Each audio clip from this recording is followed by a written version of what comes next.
In this video, I'm going to cover the start of section 2, which is all about scientific measurement.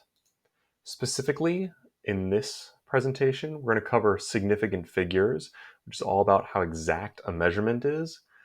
In the rest of this unit, we'll cover topics such as accuracy versus precision, something called SI units or System International units, and we'll end talking about dimensional analysis, a way that we can convert between different units. For now, let's stick with significant figures. You'll notice I also call them sig figs up here at the top to shorten. You might also hear sig digs or significant digits in other sources. Our guiding question for this entire presentation is how exact is a measurement? When we're in lab, how can we communicate how exact we know something? As a quick example, recently in the 2024 Olympics, there was an interesting thing that happened in the men's 100-meter dash. Two competitors were very, very close. If we look at the results, we can see that most measurements for these times, all in seconds, they were all reported to the hundredths of a second. So all of the top 8 competitors, they were all 9 seconds, somewhere around zero point 0.7 to zero point 0.9 in the tenths of a second, and then all over the place in the hundreds of a second. Notice though that our top 2 competitors, they were actually tied when compared at that hundredths of a second level. They had to actually take those results and look even closer at them, go further into that measurement to see who was slightly faster. In this case, Noah Lyles was a little bit faster by 5 thousandths of a second than Kashane Thompson. So how do we look at this and say what measurement is more exact? Is 9.79 exact or is 0.784 exact? And really, this is all about reporting to a certain degree. Not that either is completely true, but we know these results to a certain degree. This gets us to significant figures. In any measurement, a significant figure is those digits or figures that is actually measured or estimated. So if we make a measurement, when we actually measure something or we actually estimate it, we say that that is significant. And we'll look at measurements and show how these work in just a minute. Before we do, though, note that any measurement we take is by definition inexact. Really, when I've been saying the word exact so far, we're really talking about the precision. And this precision depends entirely on what tool we use to measure. For instance, if we say wanted to measure how long a pencil was, I could put it up to a ruler and see where on the ruler it falls. Notice that I put 2 different rulers on this image.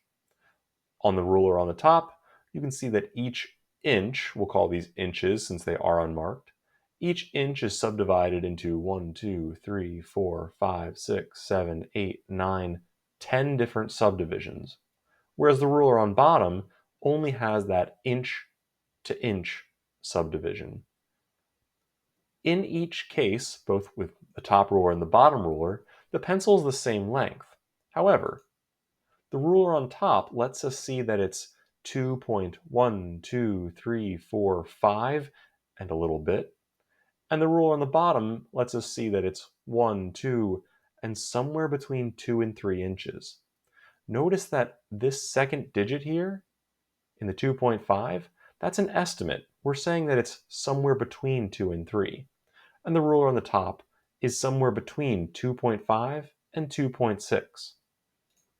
In ruler B, we know that the pencil is at least 2 inches, and we estimate that 0.5. We know it's somewhere around there. With ruler A, we know that it's 2.12345. We know that it's 2.5, and we estimate that last digit. In this case, all of these digits are significant, both the ones we directly measured and those estimated digits. Every single digit, both the ones we measured and the estimates, these are all considered significant.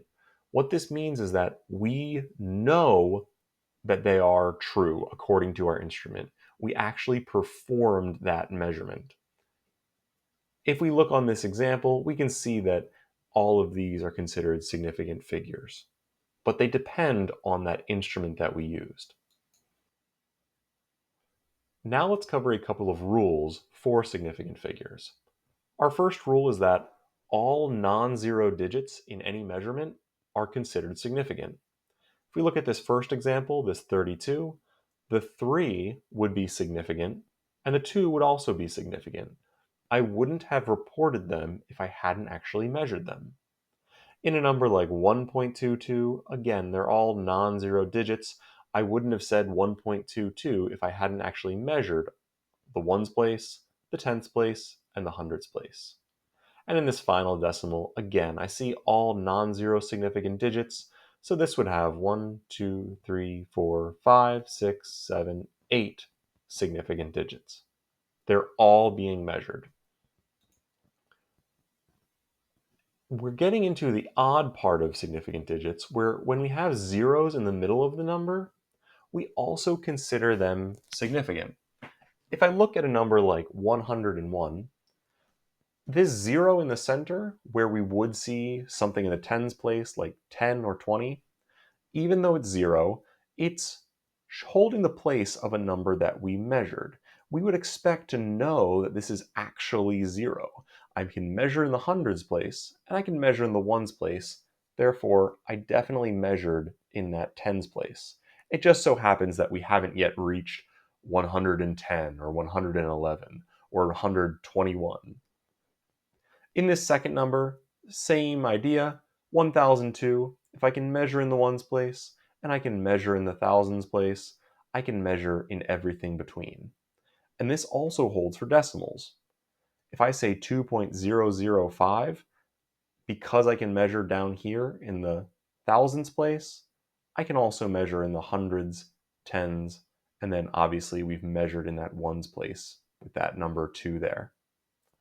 Where things get different is when we talk about zeros in front of a number.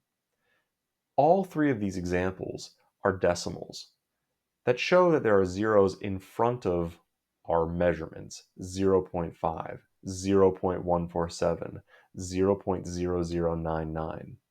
In these cases, the leading zeros are never significant because we didn't actually measure them, or we can assume we didn't measure them.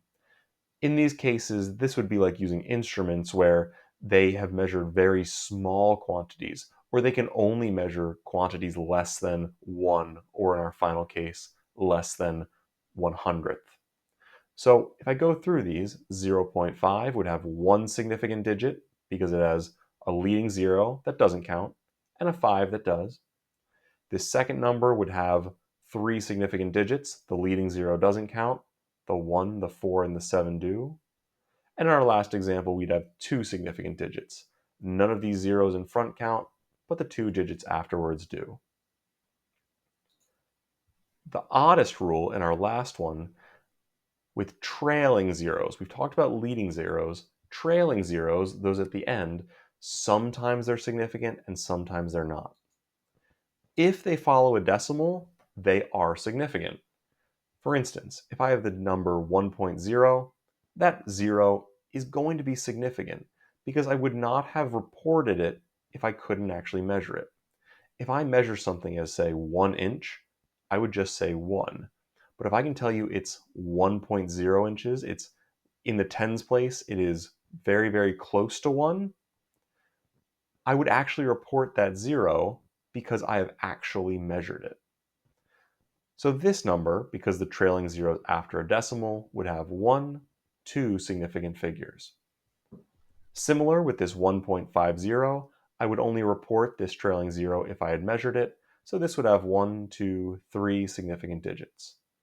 In our last example, 914, these are trailing zeros past the decimal. I would have 1, 2, 3, 4, 5 significant digits. Contrast that with numbers that don't have a decimal, like 100, 1 million, or 1,200,000. When I don't put a decimal here, I'm basically saying that my answer is somewhere around 100 or somewhere around 1 million. It's approximate. In this case, because there's no decimal, none of these zeros would be significant. They're just holding the place of numbers that could exist there, but they're not actually measured. So in my first example, only this 1 is a significant figure. In my second example, only the 1 in a million is significant. And in my 1,200,000, the 1 and the 2 are significant, but nothing afterwards.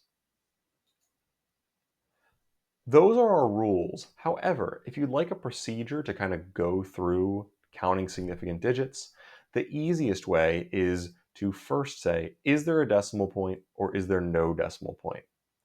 If there is a decimal point, you're going to read numbers from left to right. And once you hit that first 1 through 9 number, you'll count to the right. So if I look at this first example, I don't start counting at the 0, I don't start counting at the second 0, or the third or the fourth. But once I get to this 1, I would start counting. 1, 2, 3, 4, 5, 6 significant figures. In my second example, I would also have 6 significant figures. I would start counting at the 3, and then count to the right. 1, 2, 3, 4, 5, 6.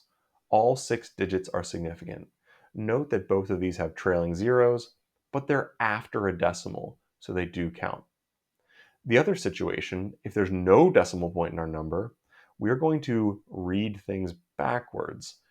So in 45,200, I'll start from the right, and I'll count once I get to a digit that's 1 through 9.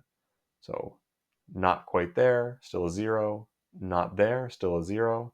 I'll start counting at this 2. 1, 2, 3 significant digits. And in my second example, I'll skip the 0, counting from the right, and start counting once I get to my first number. 1, 2, 3, 4, 5, 6, 7, 8 significant figures. And here are some arrows to kind of show that process. If there's a decimal point, count from left to right, but don't count leading zeros. And if there's no decimal point, start from right to left and don't count any of these trailing decimals. And that's really all there is to counting significant figures. For instance, if I show like a gas pump, right now there are no significant figures, but as I start pumping gas, this will change. In these numbers, things are still pretty simple. I have leading zeros, so in this number up top, I only have 1 significant digit. In the number on the bottom, I'm going to have 1, 2 significant digits. Remember, these leading zeros are not significant. As I keep pumping, the numbers will change. I'll stop here for a second. In my first number up top, the sale price, my 3 would be significant because it's non-zero. My 8 would be significant because it's non-zero. And remember that sandwich zeros in between numbers are also significant. So this number in total would have 3 significant digits. On the number on bottom are 1, 1, 6. They would all be significant. And this trailing zero past a decimal, because it's past a decimal, it would also be significant. This number would have 1, 2, 3, 4 significant digits. As I end, we can see the number up top would be pretty simple. They're all non-zero, so they all count. The number on bottom, it has a 1, a sandwich 0 that does count, a 1, 4, and a trailing 0 at the very end. Because it's past the decimal, it also counts. This number would have 5 significant digits. One further note before we kind of get into the math of significant digits. One exception to this rule is counted numbers. If you can count something and it's not possible to do it partially, like counting students in a room or windows in a room, those numbers are exact, and so we say they have unlimited or infinite significant figures. The same goes for conversion factors if they are exact. There are exactly 60 seconds in exactly 1 minute. Therefore, both of these numbers in this conversion factor would have infinite significant figures. The same is true of exactly 1,000 milliliters for every 1 liter and exactly 5,280 feet for every 1 mile. Because that relationship is exact, these all have infinite significant figures. When we end up rounding answers, which we'll do in a second, none of these count towards deciding when we round. So now let's get into the math. There are two basic rules for math when it comes to significant figures, and the first is what we do when we add or subtract. Step one is just do the math like normal. Add the numbers or subtract the numbers as you would. Step two is where things get a little bit interesting. We want to round our answer to the same place as the measurement with the highest order place. For instance, if I look at my three measurements here, 8.32 centimeters, 9.203 centimeters, and 1.2 centimeters, if I added them up like normal, I would get my result shown on the right. The problem is this 1.2 centimeters, it only measures to the 10th place. Therefore, our answer can only exist at the 10th place. So I have to round my 18.723 to 18.7. Now, I think this looks a little more simple when you line these up and add them vertically. If I were to say add my three measurements vertically, notice that I don't know what's in the hundredths place for this first measurement. And in my third measurement, I don't know what's in the tenths place or the hundredths place. So in reality, in my answer, I have no idea what these numbers are because I don't know what the original measurements contributed. What we have to do is round our last digit, which is significant. We have to round that to either 8 or 7. Because we have this 2 afterwards, we'll round it down to 7. So our final answer will just be 18.7. One more time, when we add or subtract with significant figures, we're rounding to the highest order place of all of our measurements that we're adding or subtracting.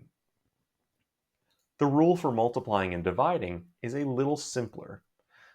First, we multiply or divide like normal, and then we're going to round our answer to the same number of significant figures as whichever measurement had the fewest significant figures. For instance, if I take these two numbers, 3.22 and 5.28915, and multiply them, my answer can only have three significant figures because this 3.22 only has three significant figures. It has less than the other number. Therefore, it's a less significant number or a less precise number, so it limits our final result. We would round this final answer, 17.03161063. We would round it such that it has three significant digits. So we'll take these first three digits and round.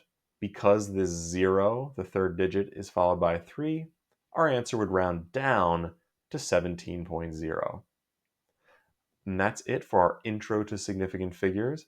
I hope this video helped you understand the content.